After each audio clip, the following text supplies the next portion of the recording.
Picture an ambulance crew mid-transit with a critical heart patient. They reach for the tablet to relay an urgent EKG to the surgical team. Every second is a heartbeat, a life hanging in the balance of a digital signal. The screen remains dead. The network has vanished. This isn't a hypothetical glitch. We saw that exact scenario play out last week. A systemic failure that cost more than just data. It cost time. After 18 days of concentrated strikes, Iran's conventional reach looks severely depleted.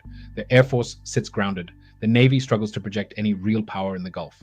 The kinetic war seems on the surface to be reaching a stalemate. However, as retired Brigadier General Spider Marks points out, the next front has already arrived.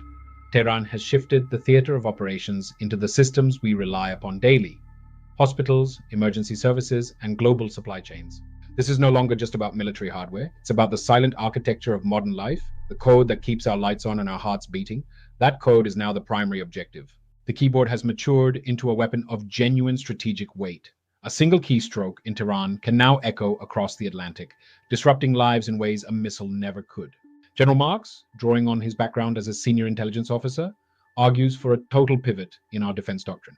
The traditional model of cybersecurity is failing because it treats these events in isolation. He maintains that we must abandon the victim-blaming cycle.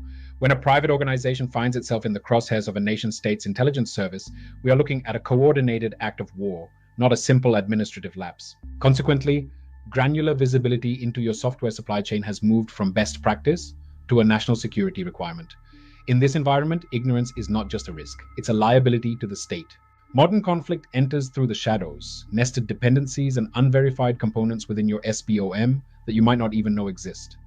These are the hidden doorways for state actors. While the federal response is finally beginning to scale, the reality for the private sector remains stark. You cannot defend what you cannot see.